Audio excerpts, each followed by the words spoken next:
Todo mundo de barriga cheia, que coisa boa, né? Ouvir a palavra do Senhor com a barriga cheia, não tem coisa melhor, né? O pastor Washington vai estar louvando, né? Para os irmãos já ir sentando, já ir tomando o seu assento. Enquanto isso, o pastor Washington vai louvar o nome do Senhor.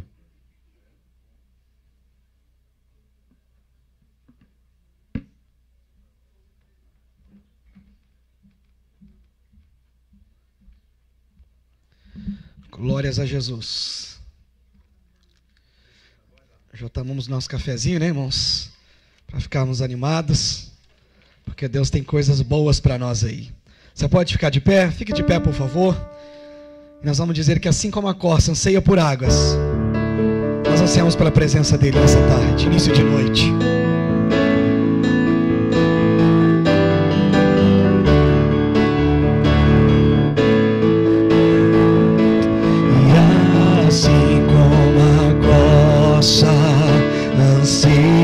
Por águas, como terra seca, precisa da chuva. Meu coração tem sede de ti, Rei meu e Deus meu. Assim como a corça, e assim como a corça anseia por águas, como terra seca, precisa da chuva. Meu coração tem sede de ti, Rei meu e Deus meu, e vai chover, Senhor Jesus, derrama a chuva neste lugar. Vem com teu rio, Senhor Jesus, inunda o meu coração, assim como a corça, e assim como a corça anseia por águas, como terra seca, precisa da chuva.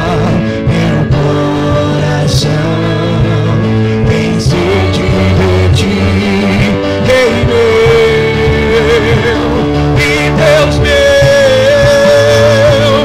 e vai chover, Senhor Jesus, derrama a chuva neste lugar. Vem com teu rio, Senhor Jesus, inunda o meu coração. Vai chover, Senhor Jesus, derrama a chuva neste lugar. Vem com teu rio, Senhor Jesus, inunda o meu coração. Amém.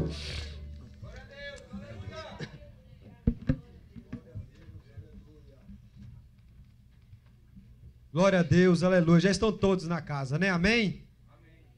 Quero louvar a Deus pela vida do Genilson, o pastor, o Daniel também, que está conosco nesta noite. Viu? Deus abençoe vocês grandemente e toda a família. Amém? Pastor Josué Monteiro vai ser o nosso palestrante. E nós louvamos a vida do pastor Josué Monteiro, viu, meus irmãos?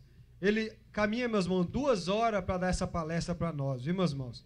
Temos que louvar a Deus pela vida dos nossos professores, que dedicam não só na palavra, mas dedicam também o seu tempo, viu, meus irmãos? Glória a Deus. Que a graça e a paz esteja com todos nesta tarde, amém? O pastor Carlos acabou de falar ainda agora sobre renúncia. Nós temos que renunciar a certas coisas, né? Para fazer a obra de Deus e cumprir o propósito de Deus nas nossas vidas, né? Queridos, nós não podemos perder tempo, o nosso tempo aqui é precioso, porque existe uma plaquinha, né? E a gente não pode ficar, né? Então, abra sua Bíblia, você que está com a apostila na mão, abra sua Bíblia, por gentileza.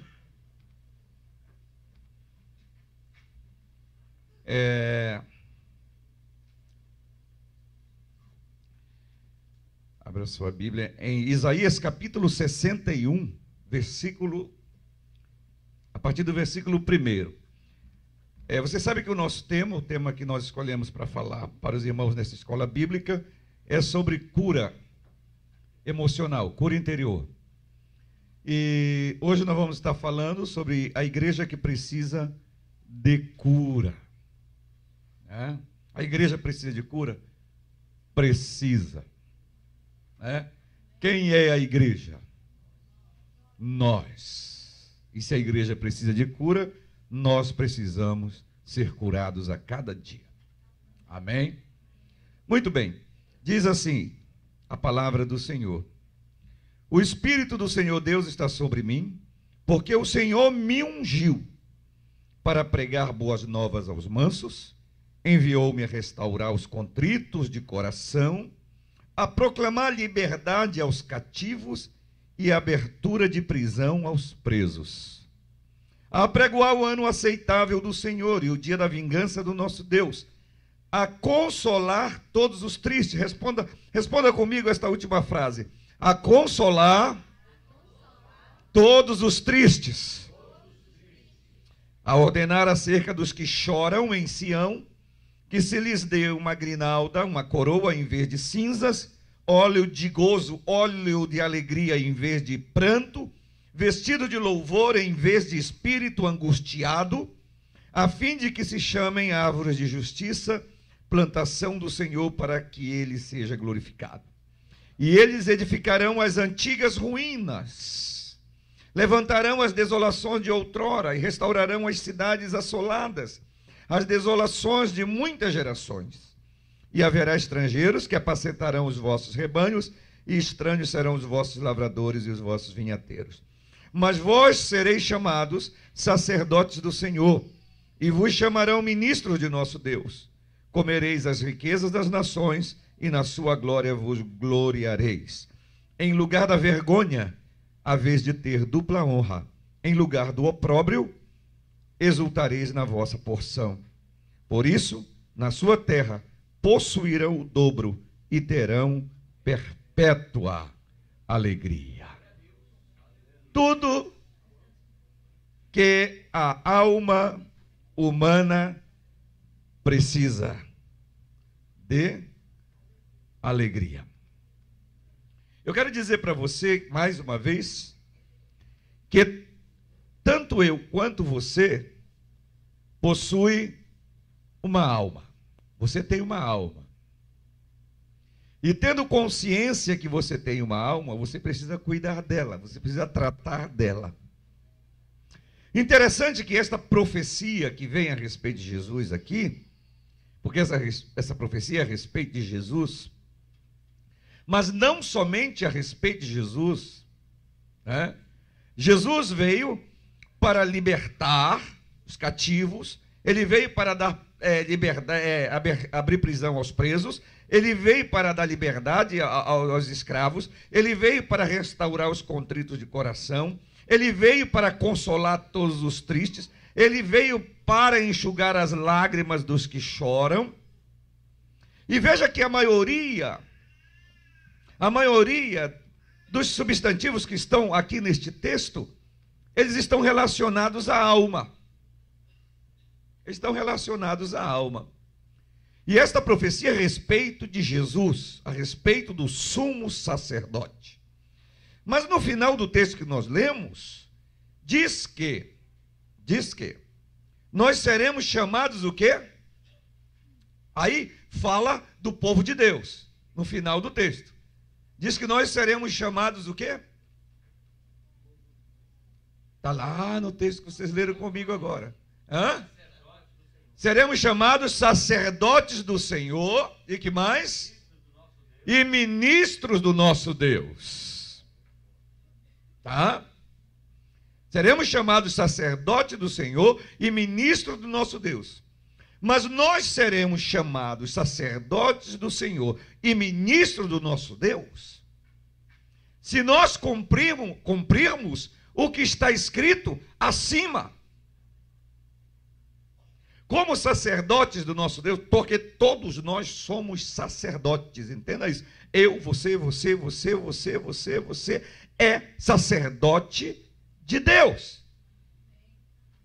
E quem nos fez sacerdote foi Jesus, pelo seu precioso sangue. Ele nos fez reis e sacerdotes para o seu Deus e Pai. Então você é um sacerdote. Você é um sacerdote. Mas a Bíblia diz que nós seremos chamados sacerdotes e ministros do nosso Deus. Mas para isso, temos que libertar os presos. Temos que libertar as pessoas que estão aprisionadas por alguma situação e dentro do contexto do que nós estamos falando, do tema que nós estamos falando, existem dezenas, centenas e milhares de pessoas que estão aprisionadas pela sua própria alma. Pessoas estão em prisão e precisam ser liberadas, suas almas precisam ser liberadas.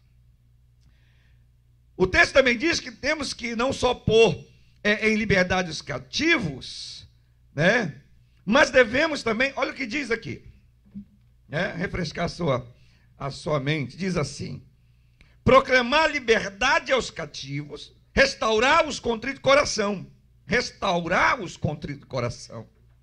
proclamar liberdade aos cativos, abrir prisão a presos, consolar todos os tristes. Existem pessoas tristes no meio da nossa congregação, sim ou não? Existe. Eu falei na aula passada que muita gente sai de um culto maravilhoso, onde falou em línguas, profetizou, dançou, babou,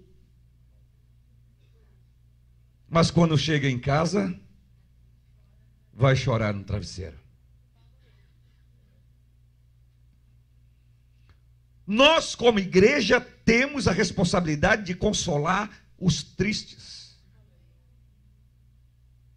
Entenda, eu estou pegando essa profecia aqui, estou colocando aplicando dentro de um contexto, de um tema que eu estou falando para vocês.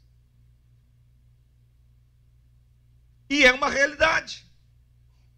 Somos sacerdotes e ministros do Senhor, estamos na casa do Senhor,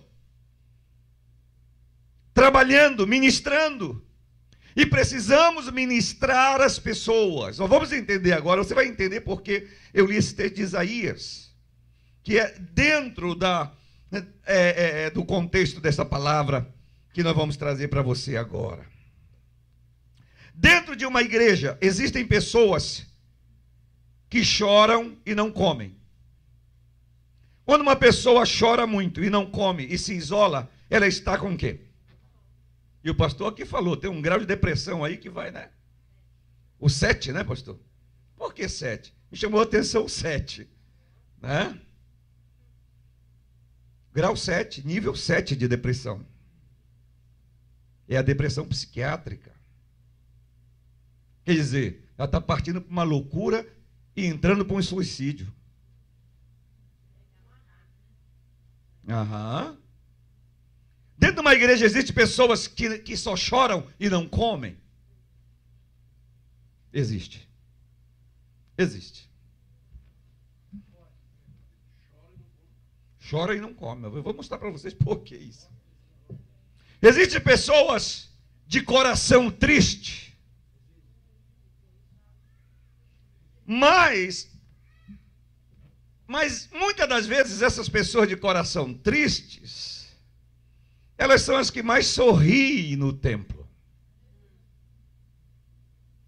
Dão risada para todo mundo. A aparência de felicidade. Porque tem pessoas, isso varia de temperamento para temperamento, mas existem pessoas que você percebe logo que ela está triste, né? Até porque ela faz questão de dizer que está triste, porque ela é melancólica. Ela é melancólica. Mas se você pega um colérico ou um sanguíneo, dificilmente você vai perceber que ele está triste. O fleumático e o melancólico você já percebe. Mas o sanguíneo e o colérico, dificilmente você vai perceber, porque ele dá risada, ele conta piada, ele...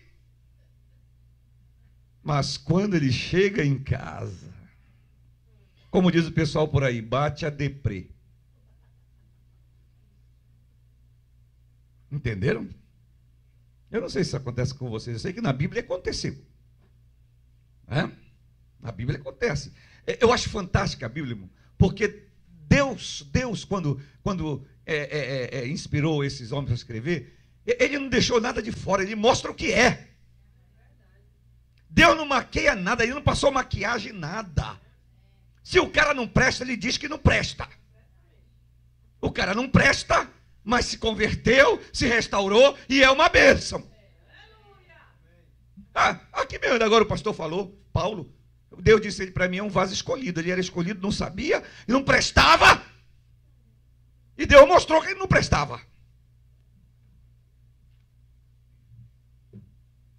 Preste bem atenção nisto. Existem pessoas de alma amargurada.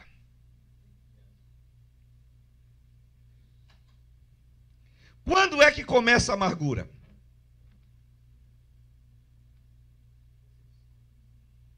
Existe duas palavras que são irmãs gêmeas. A mágoa e a amargura. A amargura, ela começa com a mágoa. Diz um amigo meu que mágoa e amargura são irmãs gêmeas da morte. Porque a alma e a amargura mata.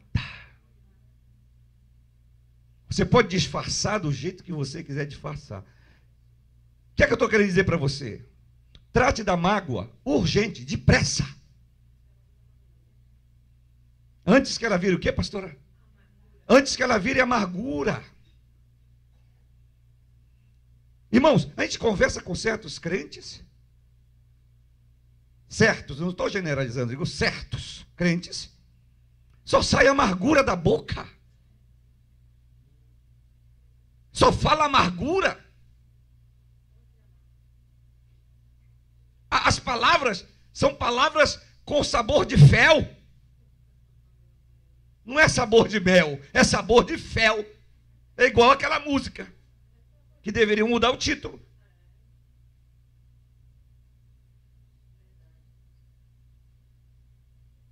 Pessoas amarguradas dentro da igreja. E nós, como sacerdotes e ministros do Senhor, nós temos que perceber isso. Nós temos que estar atentos, porque nós achamos que as pessoas são só espírito. Elas não são só espíritos. Elas têm espírito, alma e corpo. Deixa eu desenhar de novo meu bonequinho aqui para vocês. Vou desenhar o bonequinho aqui, ó.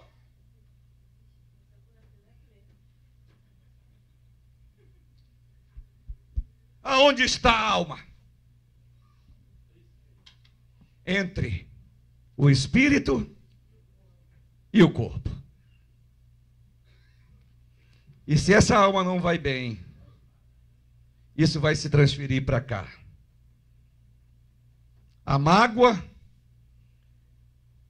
ela começa aqui,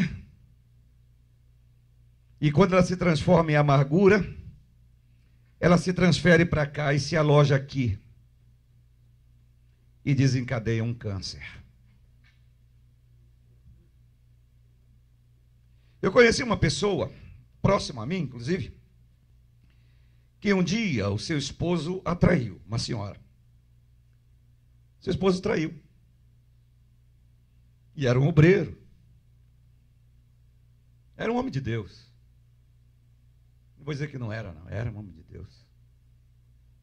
Porque os homens de Deus também erram. Ninguém aqui é super crente nem super homem. Entenda isso. Um dia ele traiu sua esposa. E buscou o perdão da sua esposa durante 30 anos. E ele não pôde voltar para o ministério porque sua esposa não o perdoou. 30 anos. Vocês sabem que hoje, em muitas denominações, já se aceita o divórcio. Mas há 50 anos atrás, nem sonhe com isso. E tem mais. Mesmo que você não tivesse culpa e se divorciasse, você não podia casar de novo e também não podia exercer o ministério. Então esse homem viu que ele não podia exercer o ministério, não podia voltar à vida que ele tinha, ele se jogou no mundo. 30 anos buscando, tentou. E um dia eu conversando com ela, eu fui conversar com ela. Eu assumi o ministério muito jovem, a primeira igreja que eu assumi para pastorear, eu estava com 22 anos de idade. E eu fui lá conversar e disse para ela assim, por que a senhora não perdoa? Tantos anos, tanto tempo se passou. Ela disse, meu filho, eu vou para o inferno, mas eu não perdoo.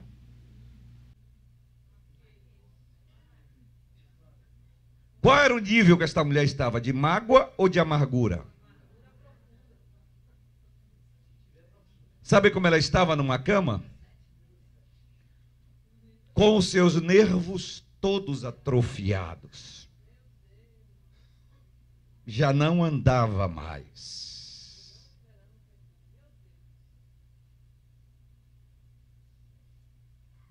Antes dela ficar nesse estado, ele morreu.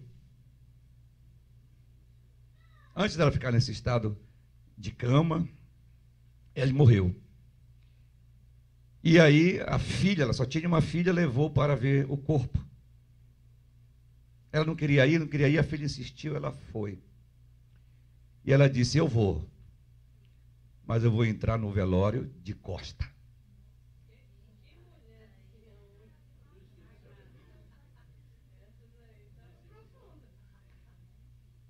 O que eu estou querendo dizer para você isso? Quando não há tratamento. Se você guarda mágoa, você está guardando lixo. Qualquer tipo de sentimento negativo na sua alma que você guarda, você está acumulando lixo na sua vida. Queridos, a maioria das enfermidades no corpo que os médicos não sabem o que é, e quando eles não sabem o que é, eles dizem logo é uma virose. Eles não sabem o que é um vírus. Não sabe o que é. A maioria das enfermidades que estão no corpo, que é difícil diagnosticar, estão relacionadas com a alma. Sabe por quê? Porque o médico, ele foi orientado e habilitado para cuidar do corpo. O médico, ele cuida da causa, ele cuida da...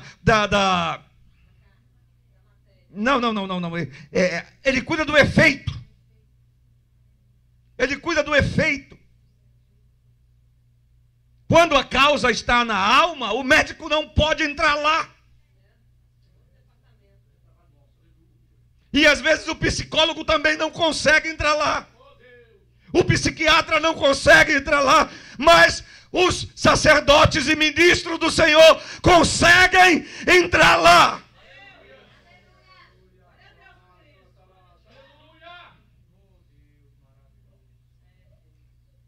Veja bem, vamos entrar no nosso assunto aqui, senão levanta a plaquinha para mim daqui a pouco.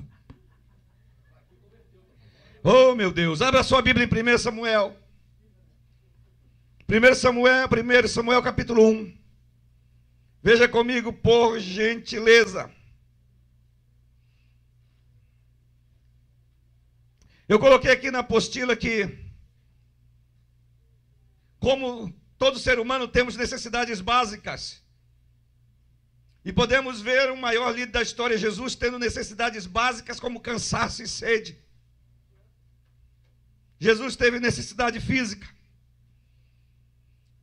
Não pense que você, por ter os 9 dons espirituais, porque você canta bonito, porque você toca bonito, você prega bonito, você está isento.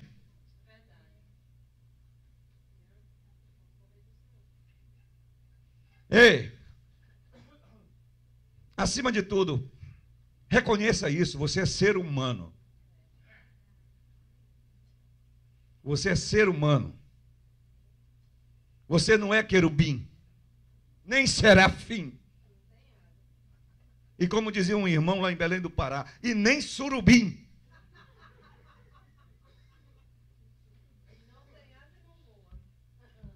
Você é ser humano. As pessoas que estão ao seu lado, sentadas aí, são seres humanos. Os seus filhos são seres humanos. A sua esposa é um ser humano. O seu esposo é um ser humano.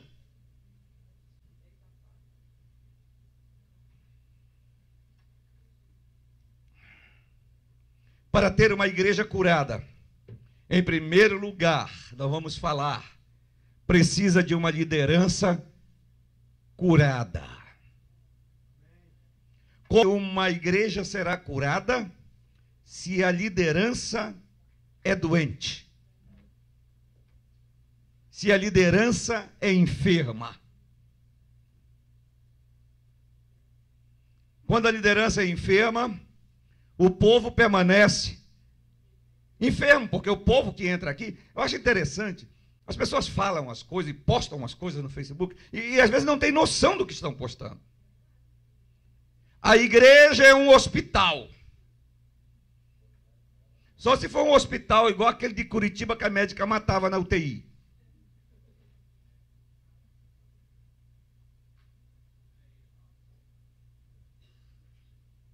A igreja é um hospital. Para quê? Para matar pessoas? Para curar pessoas. Mas as pessoas que entram em busca de cura, elas só serão curadas se encontrar uma liderança curada para tratar dela.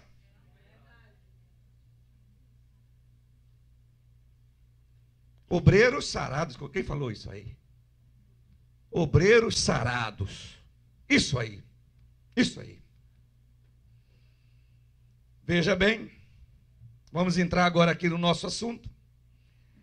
Sintomas de uma liderança que precisa de cura. Aí, 1 Samuel, capítulo 1, versículo 9.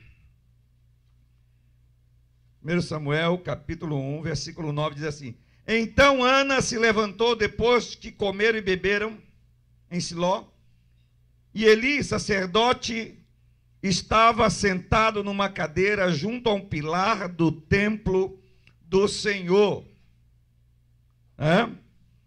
Eli, o sacerdote, estava... Um sintoma de um líder ou de uma liderança que precisa de cura. Qual é a posição que esse sacerdote estava? Sentado, desanimado. A liderança, ela tem que estar em prontidão para receber as pessoas que necessitam de cura. Eli estava sentado numa cadeira, encostado numa coluna do templo, completamente desanimado. Tem gente que não trabalha e muitas vezes critica quem trabalha. Agora veja, o que Eli, isso não está escrito na Bíblia. Isso aqui agora é por minha conta e risco. Eu imagino o tamanho da barriga de Eli.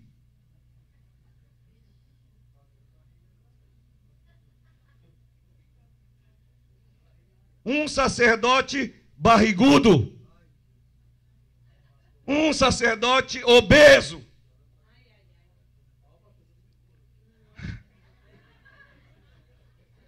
Você sabe que se você não cuida da obesidade, você não cuida disso, você pode vir a ter problemas de alma.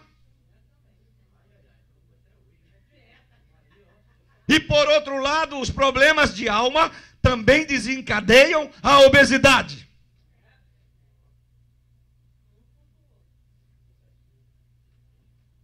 Ele estava sentado numa cadeira, não conseguia mais ficar em pé. Não conseguia mais ficar em pé. Agora imagine quem está sentado, ele se torna um observador. Porque quem está trabalhando, ele está envolvido com o trabalho, ele está vivendo aquele trabalho. Mas quem está só sentado, encostado, ele só está observando. Fulano de tal chegou atrasado hoje no culto. Aquele irmão ali vai tomar ceia hoje. Aquele outro eu vi, ele não pegou o pão. Isso é sintoma de doença. Isso é sintoma de enfermidade quando você está na igreja sentado só para observar. Quem está doente não tem ânimo para trabalhar. Entenda isso.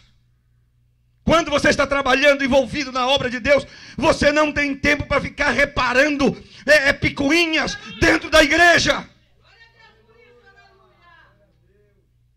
Uma vez uma irmã chegou comigo assim, e eu cheguei para o culto, né? Eu não falava com ninguém antes do culto, só depois do culto eu conversava, eu atendia, tal. Mas antes do culto eu não atendia ninguém, porque quando eu ia pregar, então eu não queria saber de problema antes do culto. Quando eu pastoreava a igreja, era assim. Aí eu entrava na minha sala, ficava ali orando e revisando a mensagem e tal. E depois do culto eu ficava ali direto. E dali já saía para a pizzaria com a turma, ia conversava, tal. Mas veja bem, minha irmã antes do culto chegou comigo assim, para me atribular. Mas, pastor, o senhor já viu? Eu disse o quê, irmã? Você já viu? Eu disse o quê? Você já viu que está cheio de cabelo voando dentro da igreja? Lá dentro do templo, a zeladora não limpou direito o templo.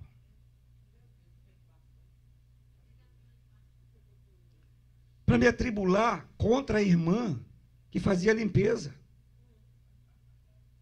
Tem gente que é especialista em ferir o coração do pastor antes dele pregar.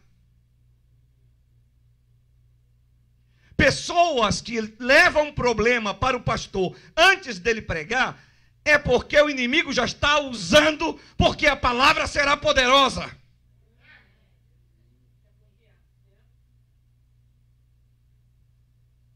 Não seja um agente desses. Isso é sintoma de enfermidade. Veja bem, Eli, o sacerdote, estava sentado observando, só observando. Em vez de você ficar só observando, comece a trabalhar, arregace as mangas e comece a trabalhar. Porque quem trabalha não tem tempo para ficar sentindo problema de alma. Quem trabalha não dá trabalho. Eli estava sentado.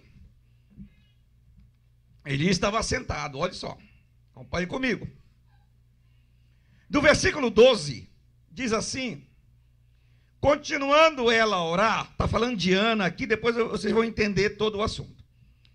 Continuando ela a orar perante o Senhor, Eli observou o quê?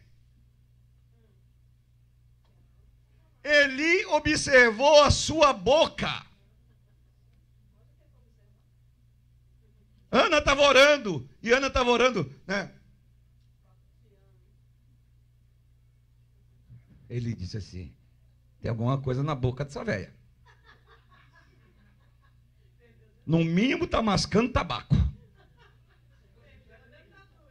Ou tá com chiclete na boca. Perdeu a dentadura. Ana estava orando. E ele só estava o quê? O que é que você faz na igreja? Você só fica observando?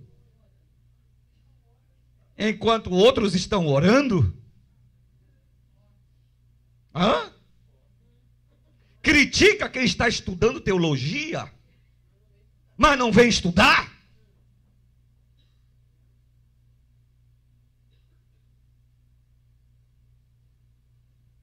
Eli só estava observando. Observando. Agora, quem só observa, ele pode ter duas atitudes. Uma, para ajudar. E outra, para criticar. Para criticar. Tem gente que te observa só para te criticar.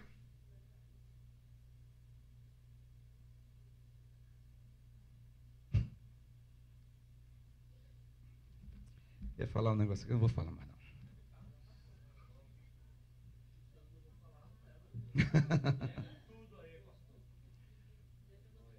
E geralmente, irmãos, veja bem, a crítica,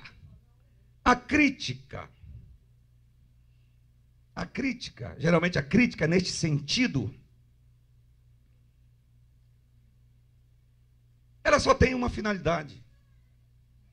Ela só tem uma finalidade, pastor Carlos. Não, é uma crítica construtiva. Uma crítica construtiva que o diabo construiu. Não existe crítica construtiva. Não existe crítica construtiva, meu irmão. Principalmente nesse contexto. Geralmente, quando a pessoa vem criticar você e com uma falsidade de que está querendo te ajudar, é mentira. Ela quer te ferir.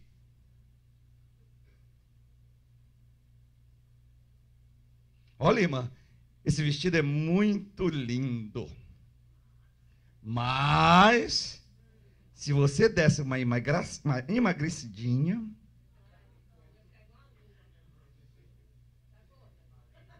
você está gorda, é isso que ela está querendo dizer. E isso fere ou não fere, irmãos? As feridas começam a ser abertas com pequenas expressões, com pequenas palavras, mas palavras malignas que penetram mais do que uma lança.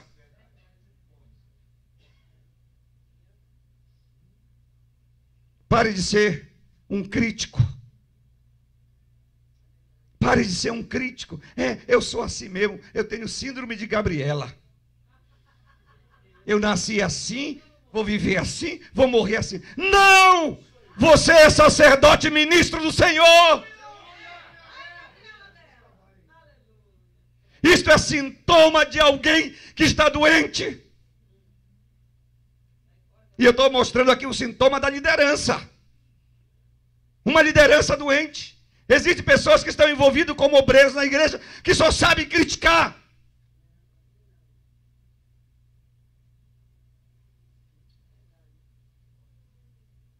Vamos seguir adiante, senão a plaquinha levanta.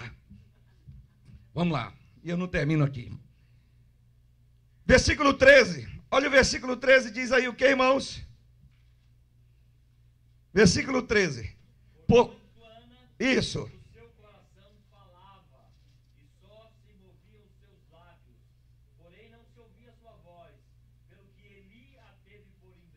Meu Deus do céu. Hein? Diga agora.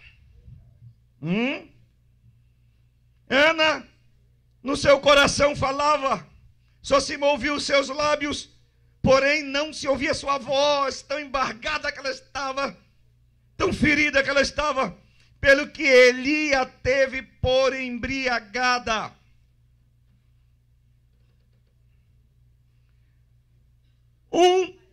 Uma liderança que não trabalha, uma liderança que só observa, uma liderança que só critica, ela terá um discernimento equivocado. A liderança não pode ter um discernimento equivocado, porque se ela tiver um discernimento equivocado, ela cometerá pecados terríveis, porque primeiro ela vai levantar acusação.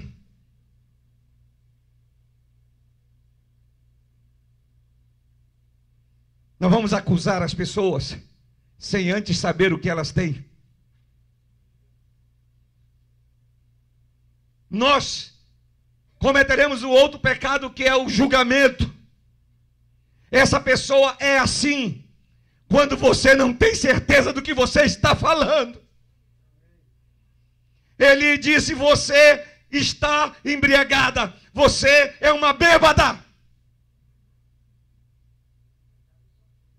Como que nós podemos julgar as pessoas? Como que uma liderança pode curar alguém se essa liderança tem um discernimento equivocado para acusar, julgar e condenar?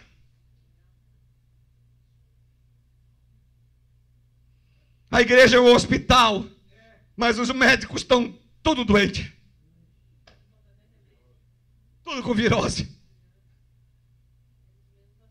Como que os doentes serão curados? Os doentes que entram aqui serão curados se as pessoas que deveriam curá-las estão precisando de cura.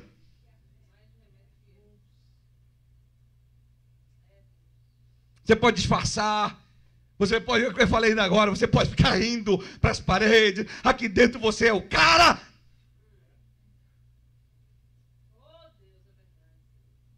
Mas não esqueça, você é humano. Meu Deus. Vamos lá. Vamos lá. Eita Deus. Precipitação, julgamento, acusação e condenação. Um líder sem discernimento, ele acusa e condena. Olha no versículo 14. Olha o versículo 14, queridos. Leia aí, cadê aquele irmão com a voz que leu da agora para mim?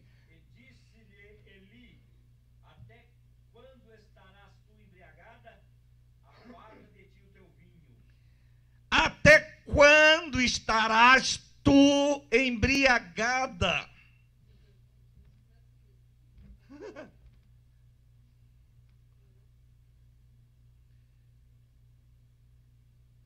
Você sabe o que esse sacerdote fez? Ele cometeu um crime, não só um pecado. Crime de difamação, falso testemunho. Como que você fala das pessoas aquilo que você não sabe? Não tem conhecimento de causa. Olha esse, eu estou falando de uma liderança. Eli era o líder, era o pastor daquela igreja. Ele diz: até quando tu estarás embriagada? Quando você vai afastar da tua boca esse vinho? Olha só, esse vinho, ele só faltou dizer a marca do vinho que ela bebia. Até quando você vai afastar da tua boca esse vinho, irmãos? Isso é acusação e condenação. Uma liderança não pode julgar, acusar e condenar as pessoas. A liderança, ela tem que curar as pessoas que chegam feridas na casa de Deus. Pôr em liberdade os cativos. Curar os enfermos, os contritos de coração, os angustiados de alma. E nós como igreja, o que nós estamos fazendo? Nós como liderança, estou falando de liderança. Meu Deus. Aí vamos pular lá para o versículo 17. Diz assim: então lhe respondeu Eli, depois que ela falou, que ela rasgou o coração, nós vamos ver daqui a pouco. Eli lhe respondeu e disse: vai-te em paz, e o Deus de Israel te conceda a tua petição que lhe fizestes. Ali ele era o pastor, mesmo ele tendo que, ele falou aquele bando de besteira, falou um bando de besteira, mas vocês vão saber lá na frente por que ele falou. Aquela mulher poderia ter saído da igreja e nunca mais ter voltado, sim ou não? A liderança tem que saber o que fala. Você pode ferir uma pessoa e nunca mais ela voltar. Existem pessoas feridas que um dia saíram da igreja, e se tem uma igreja, ela dá a volta no quarteirão para não passar à frente. Porque ela foi profundamente ferida. Irmão, olha a angústia do coração dessa mulher, nós já vamos ver isto. E o sacerdote, aquele que Deus colocou para ajudá-la, aquele que Deus chamou e disse: você é sacerdote e ministro de Deus,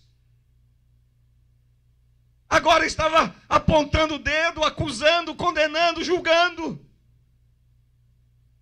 Nós não fomos chamados para isto. Você lê o capítulo 61 de Isaías, diz que nós fomos chamados para pregar as boas novas aos quebrantados de coração.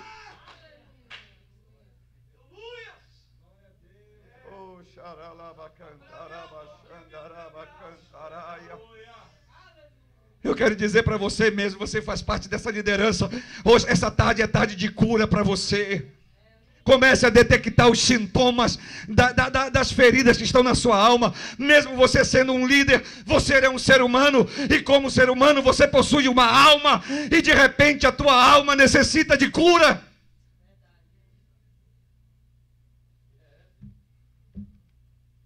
Ah, meu Deus.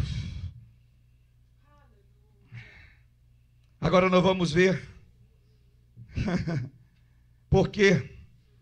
Qual os sintomas de uma igreja ferida? Ele reconheceu o que já tinha feito e ministrou a vida de Ana e disse: vai-te em paz. Mas veja bem, nós vamos ver agora o sintoma de uma igreja ferida. Veja comigo aqui no capítulo 1, versículo 6. Vamos voltar agora para o versículo 6. Leia o 5 e 6 para mim. Porém a Ana dava uma parte excelente, porquanto ele amava Ana. Porém o Senhor lhe tinha cerrado a madre, e a sua competidora excessivamente a irritava para embravecer, porquanto o Senhor lhe tinha cerrado a madre. Qual era o problema de Ana? O que levou Ana a ter um problema emocional? Um problema no corpo. Uma enfermidade, uma doença no corpo, uma enfermidade no corpo. Levou Ana a ter um problema emocional. Correto? Porque ela era estéril. Mas uma querida irmã, amada, chamada Penina, frequentava a mesma igreja. Coitado do Eucana, porque ele não tinha só uma mulher doente, ele tinha duas mulheres doentes.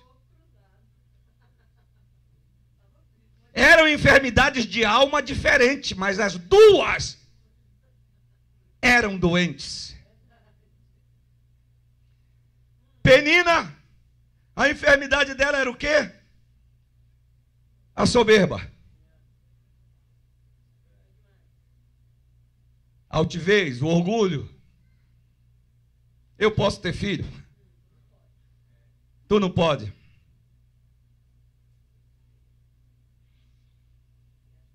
Já viram aquela irmã Penina que senta no lado da irmã Ana para saber do problema dela? E depois para espalhar?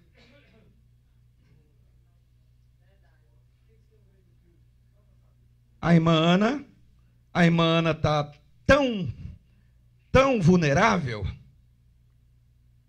que ela não tem problema de contar a situação dela. Então ela entrou na igreja em busca de uma solução. Então a pessoa que ela vai encontrar do lado dela, que vai dar apoio para ela, é essa pessoa que ela vai se abrir.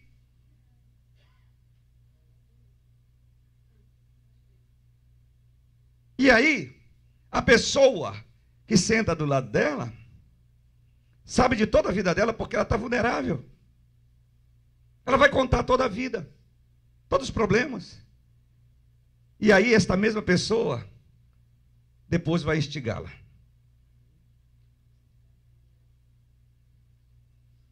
Ei,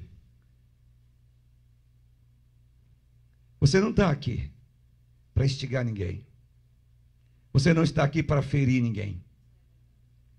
Muitas Anas e muitas Peninas também, porque cada uma tinha um temperamento, poderão entrar por essas portas. E o dia que você souber o problema de uma delas,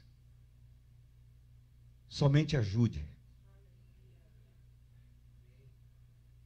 Porque para matar já tem muita gente. Para acusar já tem muita gente. Para julgar já tem muita gente. Quando uma pessoa entra aqui, ela entra em busca de ajuda e você precisa estender a mão. Penina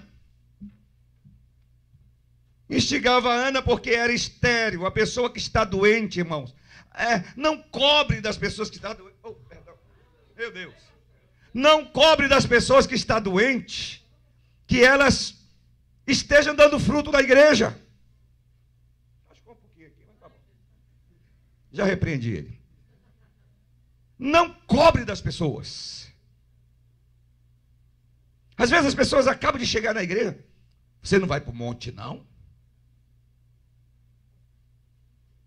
Olha, o pastor tem 21 dias de jejum. A pessoa acabou de entrar na igreja, ela não come. Ela só chora. Está triste. Doente. Ela precisa se fortalecer. E não é o monte que vai fortalecer essa pessoa. É a sua atenção. É a sua ajuda. É o seu cuidado. É uma visita que você faz na casa dela. É quando você ora por ela, só você e ela ministrando a vida dela.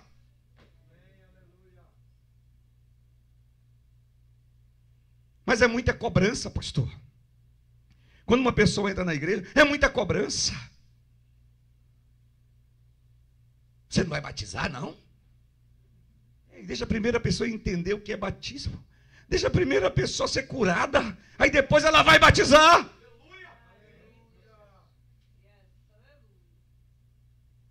Meu Deus. Sintomas de uma igreja ferida, de uma igreja que precisa de cura. Versículo 7. Olha o versículo 7 aí, leia para mim, meu irmão, da voz de trombeta. Meu Deus.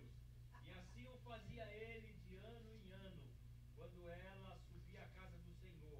Assim a outra a irritava, pelo que chorava e não comia.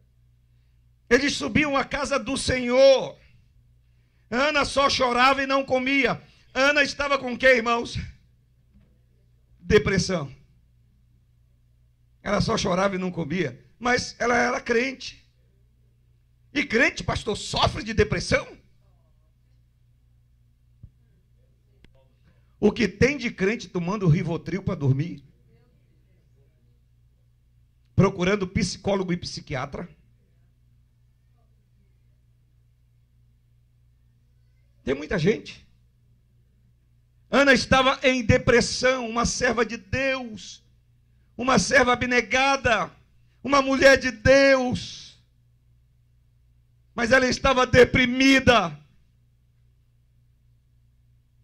Existem muitas pessoas dentro das nossas congregações que são pessoas de Deus, pessoas extraordinárias, mas as suas almas estão necessitando de ajuda, de socorro.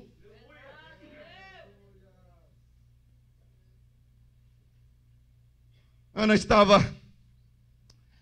magoada, ferida. Ana estava doente. Olhe, leia comigo agora o versículo 8, até o versículo 10, por gentileza. Versículo 8. Então Eucana, seu marido, lhe disse: Ana, por que choras? E por que não comes? E por que está mal o teu coração? Não te sou eu melhor do que os teus 10 filhos? Então Ana se levantou depois de comer e beber em Siló, e o Eli, o sacerdote, estava sentado numa cadeira junto a um pilhar do templo. De novo. Ela, pois, com amargura de alma, orou ao Senhor e chorou abundantemente. Meu Deus. O sacerdote continuou sentado.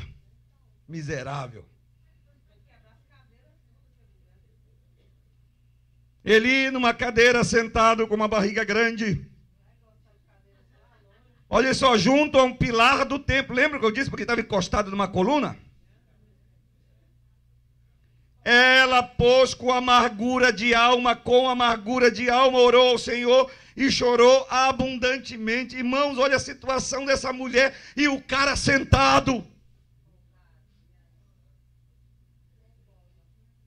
Essa mulher precisando de ajuda.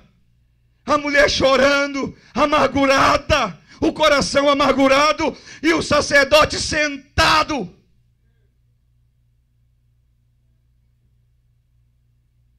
Quando eu falo sacerdote, estou falando de liderança. Não estou falando só do pastor, não. Estou falando da liderança.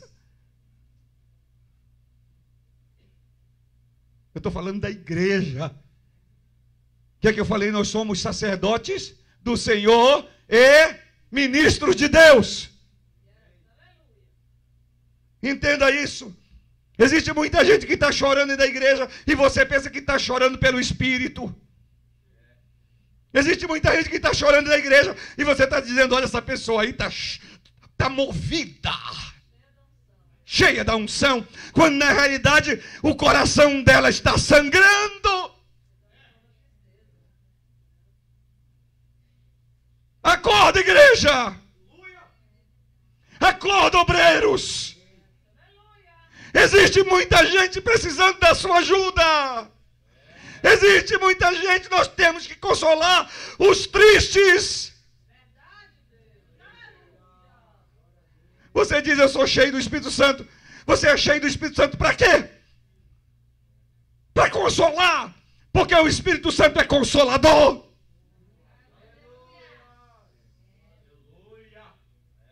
Você não é cheio do Espírito Santo só para falar em línguas. Você não é cheio do Espírito Santo só para ficar no reteté. Não, você é cheio do Espírito Santo para consolar os tristes.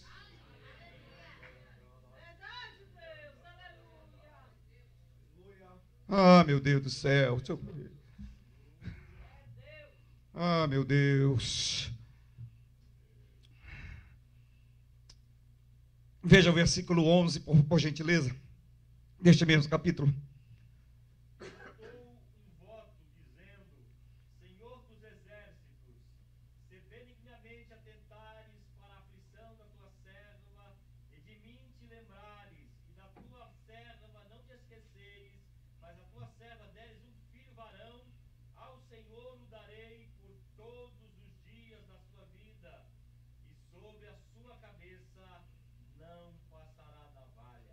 Irmãos, qual era o desejo de Ana?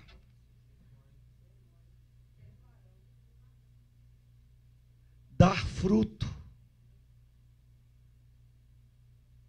Dar fruto. Por que Ana estava angustiada? Porque ela queria dar fruto. Ela queria o filho para ela? Ela não fez um voto ao Senhor? Aquilo que Deus deu para ela, ela devolveu para o Senhor. Ela só queria dar fruto. Irmão, o que eu falei para você ainda agora, não cobre fruto de pessoa doente.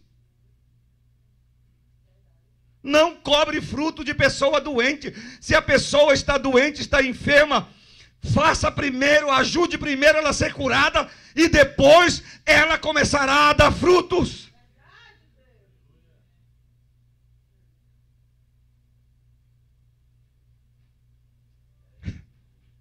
Ana fez a coisa certa.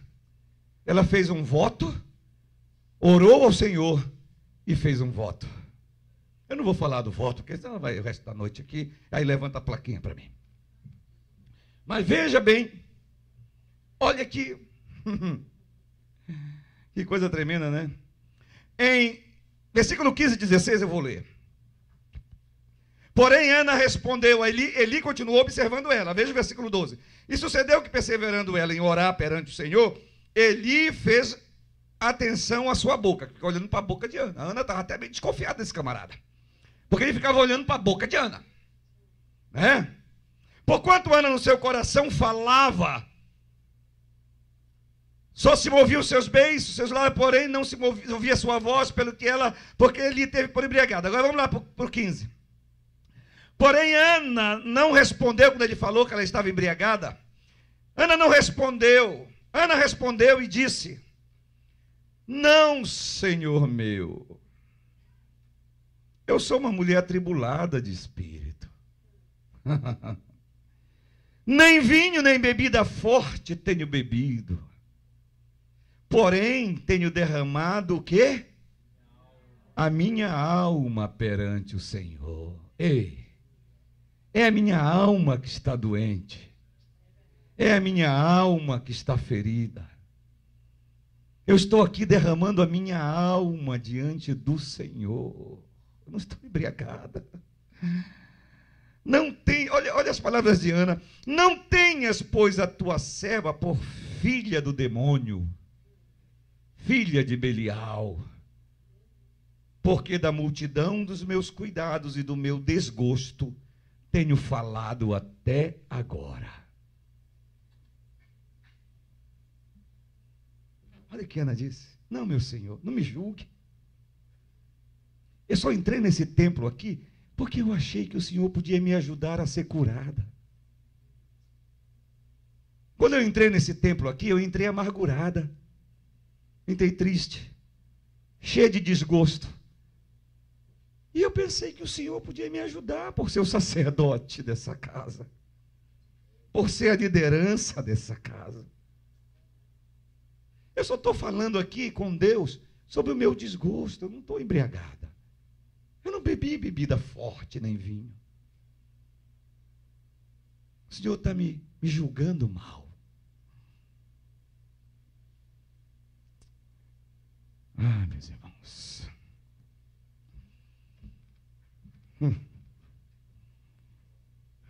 Jesus.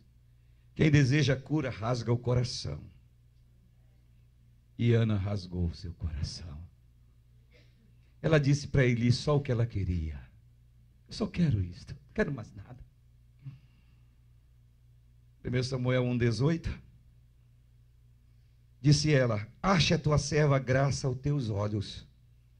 Assim a mulher se foi seu caminho e comeu, e o seu semblante já não era triste. Querido, quando aquela mulher vomitou tudo que estava dentro dela, que ela falou, é isso que eu quero. Porque às vezes, irmãos, em algumas vezes, a confissão te ajuda a ser curado. Quando você fala, quando você se esvazia, vem a cura. Mas você tem que observar bem para quem você vai se esvaziar. Você tem que ter cuidado. Veja bem, veja bem. Ana diz assim: que eu ache graça aos teus olhos.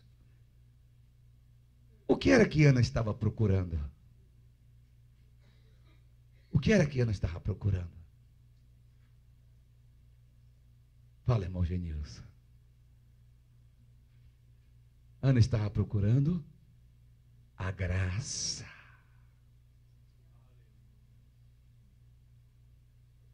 Não, só um irmão disse aleluia ali, fraquinho, com medo.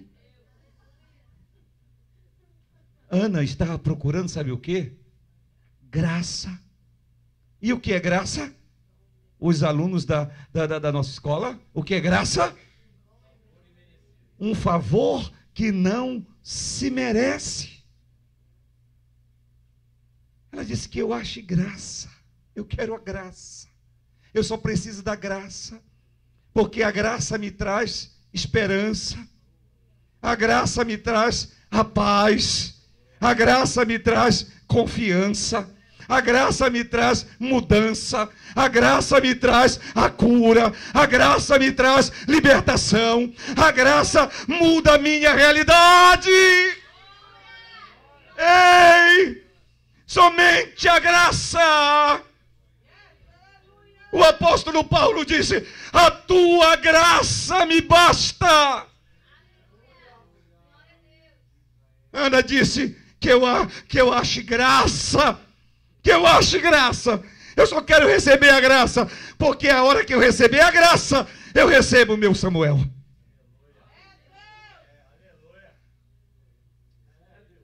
Quando ela saiu dali, cheia de graça, não é só Maria cheia de graça, não. Ana também é cheia de graça. Quando ela saiu dali cheia de graça, o que é que diz a Bíblia aí no versículo 18? Ela saiu dali triste, acabrunhada, desgostosa, cabisbaixa. Foi isso que aconteceu? Como foi que ela saiu?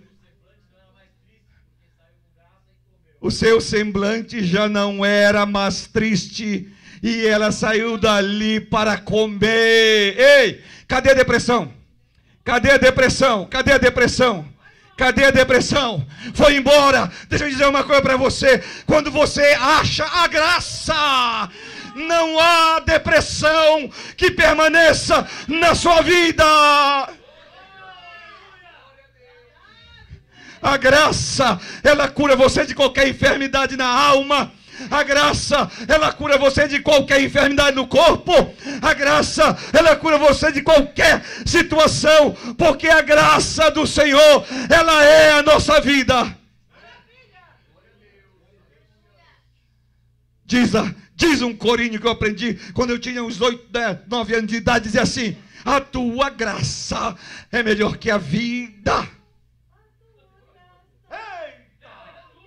A tua graça é melhor que a vida. Você quer sair da depressão? Você quer sair dessa amargura? Você quer resolver o problema da mágoa, do perdão? Deixa a graça invadir a tua vida, invadir o teu coração. Somente a graça de nosso Senhor Jesus Cristo, o amor de Deus, o nosso Pai, e a comunhão do Espírito Santo podem solucionar os problemas da tua vida.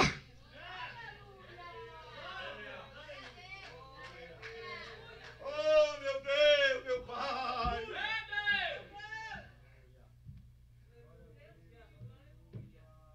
Como devemos ministrar as pessoas? Com graça.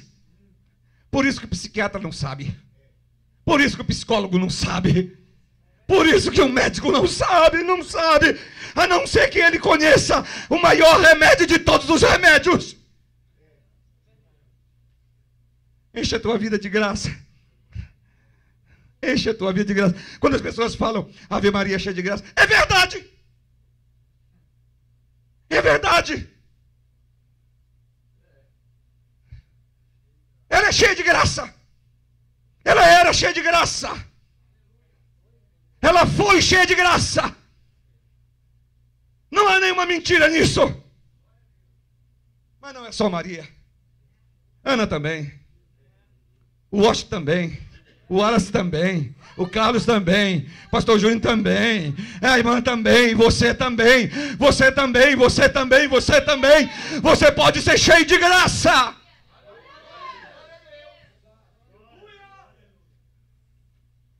Ah, meu Deus. Como eu tenho um tempinho ainda, eu vou aproveitar. Oh, meu Deus. Por que a liderança agiu desta forma? Por que Eli permaneceu sentado? Por que Eli Eli não teve reação. A única coisa, dada a cadeira onde ele estava, ele disse: vai em paz. E não tinha coragem nem para falar.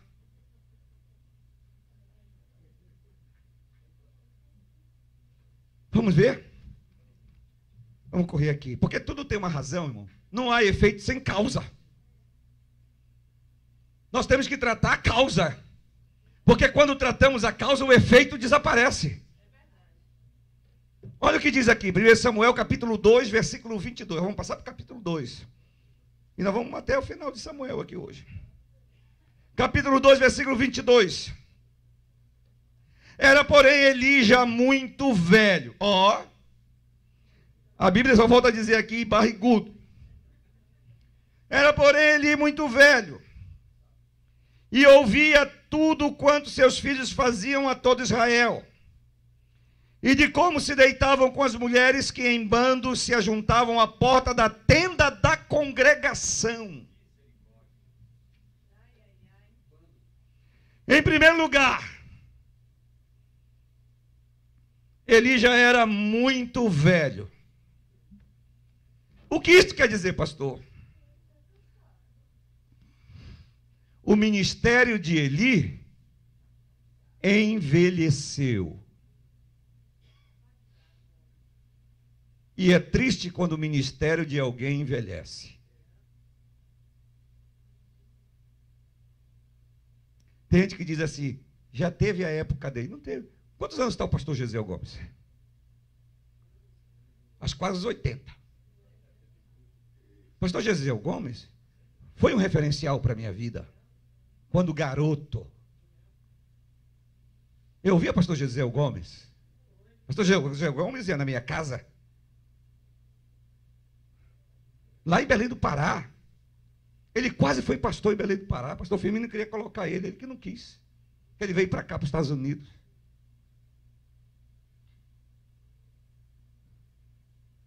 Pastor José Pimentel de Carvalho. Quando eu tinha de 11 para 12 anos de idade, eu estava num congresso de jovens em Belém do Pará. Pastor José Pimentel de Carvalho colocou a mão na minha cabeça e profetizou: você será sacerdote do Senhor e ministro do Deus Altíssimo. Pastor José Pimentel de Carvalho, pastor da igreja de Curitiba, Assembleia de Deus de Curitiba. Foi um referencial para a minha vida. Pastor Elenay Cabral, pastor João Caetano, pastor Bernardo Johnson, pastor Túlio Barros, pastor Abraão de Almeida, que eu vou estar com ele no próximo final de semana aqui em Marlboro, numa escola bíblica pregando. Pessoas que influenciaram a minha adolescência e a minha juventude. Na minha juventude também eu tive um grande referencial como pregador chamado Jimmy Swag.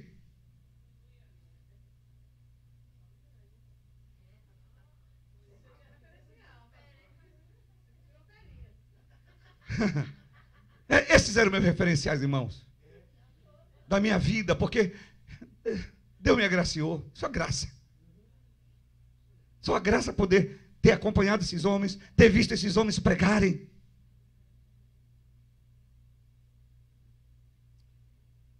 Mas pastor Gesiel, outro dia estava lá no lugar aqui, fazendo um seminário lá do Senep, uma coisa assim. Pastor Gesiel Gomes.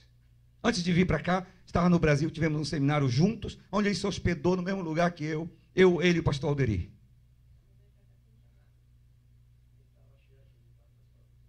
O ministério do pastor Gesiel envelheceu? Passou a época do pastor Gesiel? Ei! Eu quero dizer uma coisa para vocês, porque eu estou falando da liderança, porque a liderança agiu assim, porque Eli estava velho. Não permita que o seu ministério envelheça. Renove o seu ministério a cada dia. E renovar o ministério não é só na oração e não é só no jejum. Renovar o ministério é também se reciclar. Não pare de estudar. Não pare de fazer um curso. Não pare de frequentar congressos e seminários. Você precisa se renovar. O ministério não pode, eu fico olhando aqui, pastor Juninho fez, não sei, 200 mil curso teológico. Mas segunda-feira, cada 15 dias, ele está sentadinho ali naquela sala junto com os irmãos, com a apostilinha dele lá. E ele não está ali para me reparar da aula, não. Ele está ali porque ele quer aprender mais. Vai ficar velhinho assim. Diz amém. É só a carcassinha. Mas a carcaça também você pode cuidar e não ficar tão estragada. Hein? Se você cuidar, ó. 60 anos de idade aqui, ó. Se cuide. Se cuide. Ó, que o vosso espírito, a vossa alma e o vosso corpo sejam conservados plenamente irrepreensíveis para a vinda de nosso Senhor Jesus Cristo. É só o espírito? É só a alma? Isso aqui é só para nós. Eu sei que estão gravando, mas é só para nós.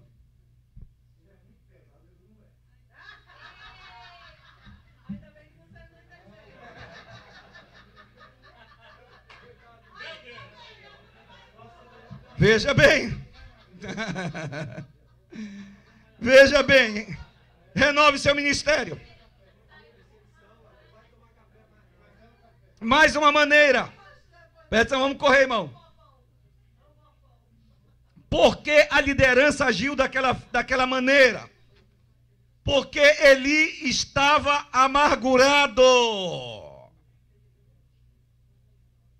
Eli estava atravessando um problema familiar. Eli estava tendo problema com seus filhos. Imagine o converseiro, porque Eli ouviu o que o povo falava a respeito dos seus filhos. Então todo o povo fofocando sobre os filhos do sacerdote. Imagina.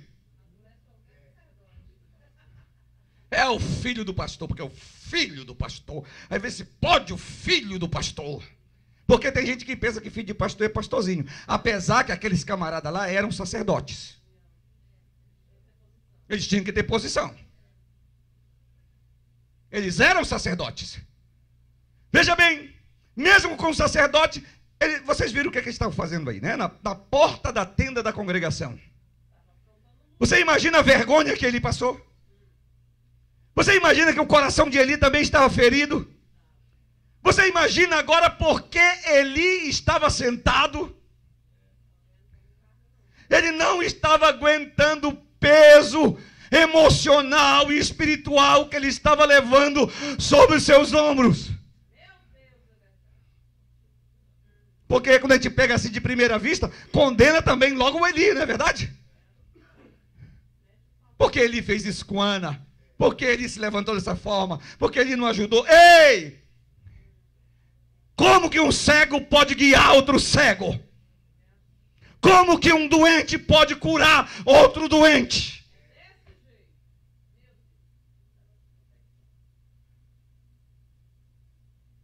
Ele estava doente, estava enfermo, amargurado, desgostoso. Às vezes você pensa que o pastor não tem problema. Você pensa que o sacerdote não tem problema. Tem sim. Ei, deixa eu dizer um negócio para você. O sacerdote não é querubim. Ele é homem. E você pensa que o pastor não tem problema. E tem que ser tudo na hora que você quer.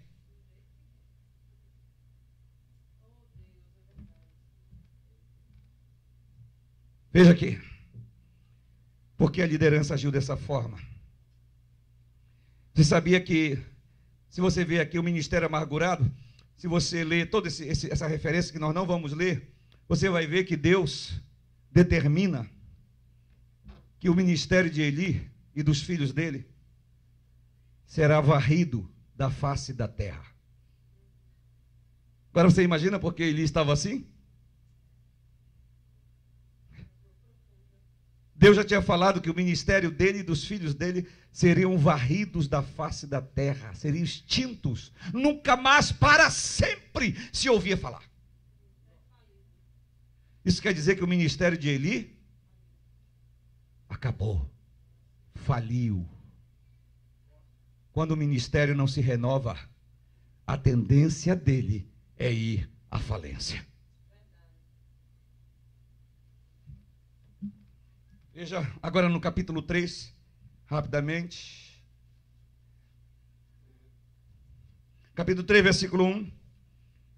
E o mancebo Samuel servia ao Senhor perante Eli, e a palavra do Senhor era de muito valia naqueles dias. Não, tá, esse texto aqui, não. Leiam para mim, tem outra versão aí. Outra versão que não seja igual à minha. Sim.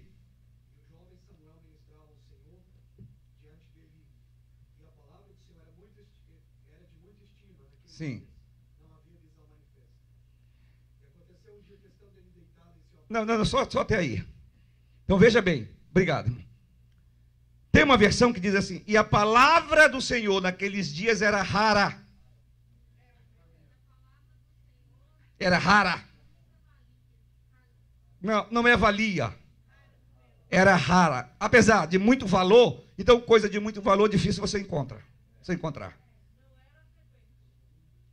Não era frequente. Diz aqui a sua.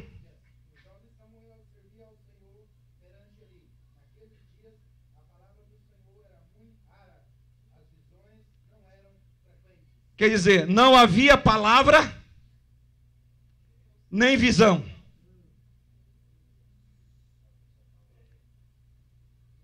Olha porque o ministério de Eli falhou. Faliu. Não havia palavra. Aonde não há palavra, não tem visão. E se não tem palavra nem visão, o povo não tem o que seguir. O povo está em trevas. Porque a palavra é a lâmpada. A tua palavra é lâmpada para os meus pés. E a visão é o foco da lâmpada para o meu caminho. Você só tem visão se a sua lâmpada estiver acesa. Se a sua lâmpada não estiver acesa, você não terá visão. Não adianta a sua Bíblia estar aberta no Salmo 91 na sala da sua casa, se você não lê, se você não estuda, se você não busca, a sua lâmpada estará apagada. Mas a partir do momento que você acende a sua lâmpada, o foco dessa lâmpada começa a clarear o seu caminho. Onde a lâmpada acesa, existe visão. A palavra era rara, não havia visão. Então isso significa o quê? Não havia palavra. E se não havia palavra nem luz, só havia trevas. Joga essa placa fora.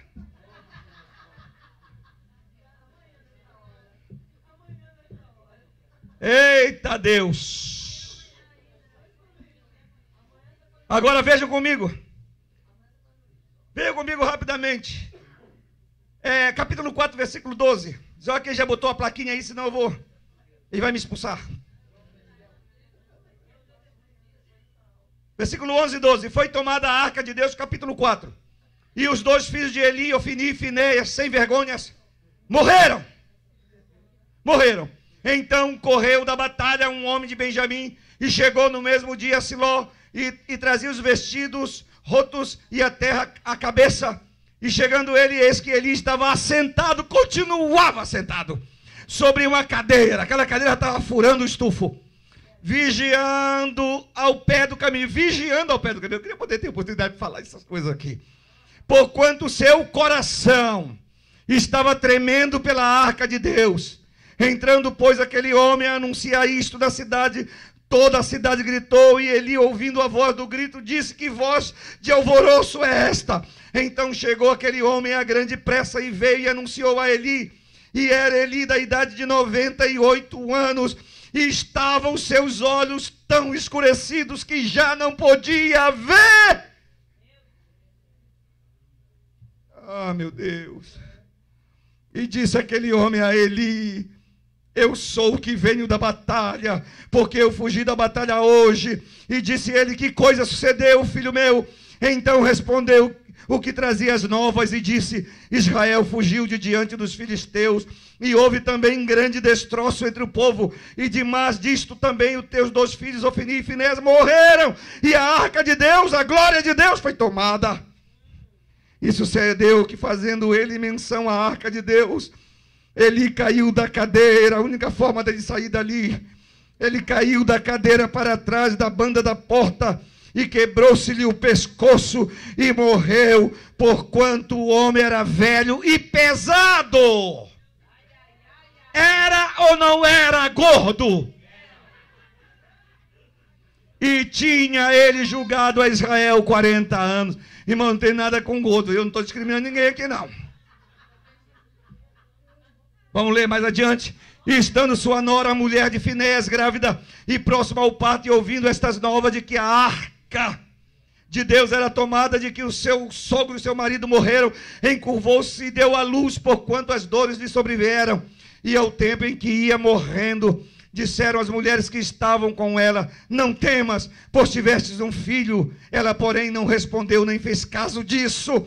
E chamou ao menino e acabou, dizendo: foi-se a glória de Israel, porquanto a arca de Deus foi levada pela presa, e por causa do seu sogro e do seu marido. E disse: de Israel a glória é levada presa, pois é tomada a arca de Deus.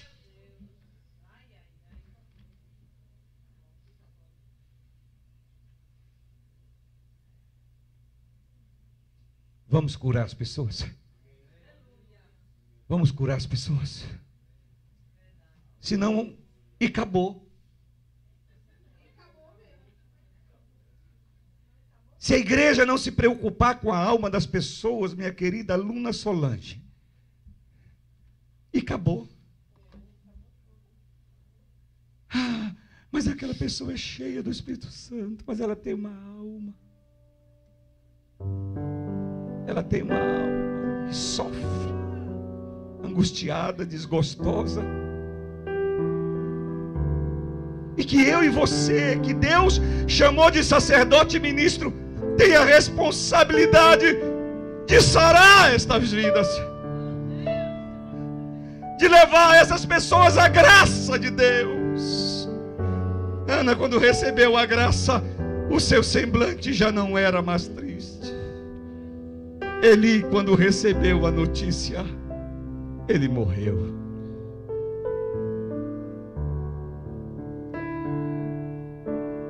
Eu quero orar por você rapidamente, eu sei que está no meu horário.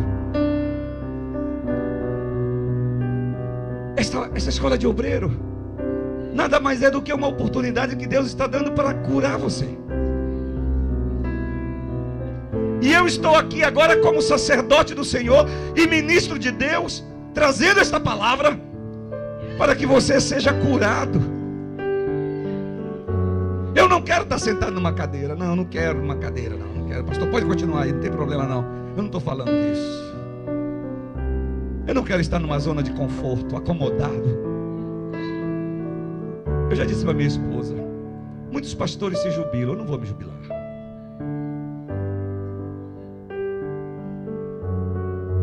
Eu quero pregar a palavra de Deus até o último dia e último momento da minha vida. Claro que conforme a idade a gente já não faz mais as mesmas coisas que fazia quando jovem. Mas essa semana, irmãos, eu ainda não parei. Desde segunda-feira, desde domingo, eu estou pregando a palavra, ensinando, dando aula todos os dias e viajando. Só aqui para a rádio, essa é a terceira vez que eu vim essa semana. 2 horas de viagem, 4 horas e de volta. Eu não quero que o meu ministério envelheça.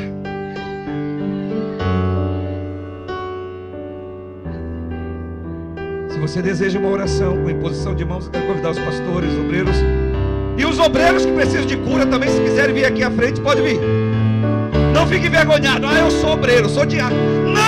Não, você é humano. Teus olhos revelam que Pode vir. eu nada posso esconder, que não sou nada sem ti. Pastor Carlos, pastora Regina, pastora Soraya, Senhor, os demais pastores. Quero orar pelas pessoas. De mim. Quando olhas meu coração, tudo Pode orar, pode pode ser. orar. Pode ministrar, pode ministrar. Pode ministrar as pessoas. Ministre mesmo com autoridade. Leva minha vida a uma só verdade, pois quando me sondas, nada posso ocultar. Sei que a tua fidelidade leva minha vida mais além do que eu possa imaginar. Sei que não posso negar quando tu olhas para mim, me enche de tua paz.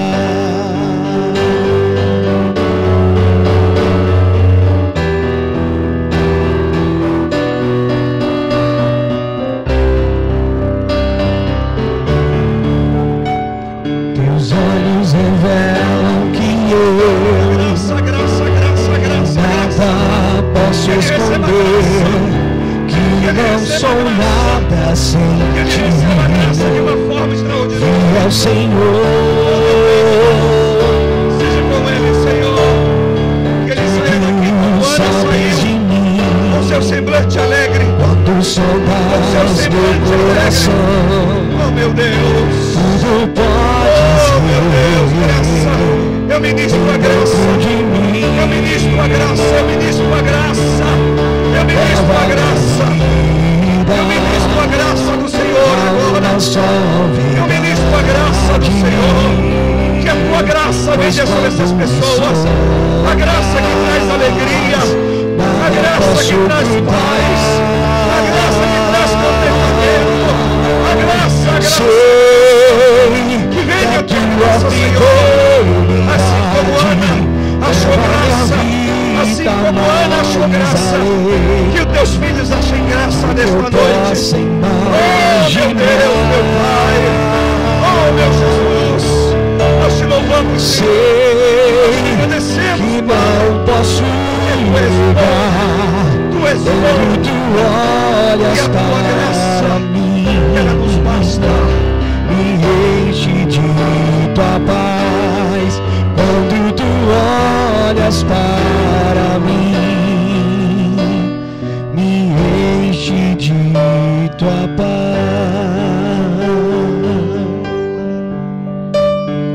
Sei que a tua fidelidade leva minha vida mais além do que eu possa imaginar.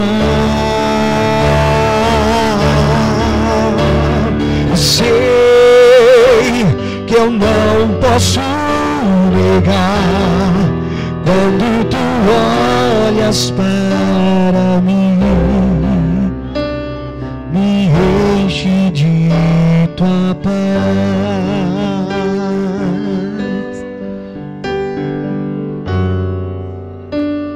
me enche de tua paz.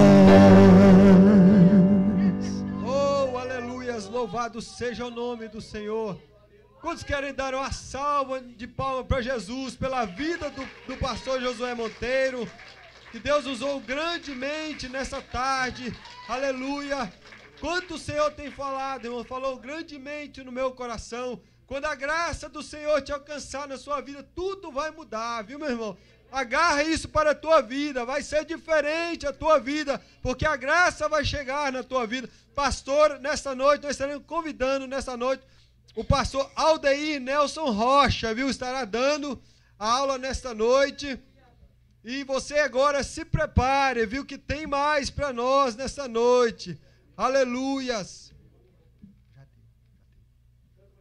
O pastor Rocha canta mais um louvor até o pastor Aldeir Rocha se situar bem ali, preparar o seu material. E logo após, pastor Aldeir, logo após essa palavra. Amém?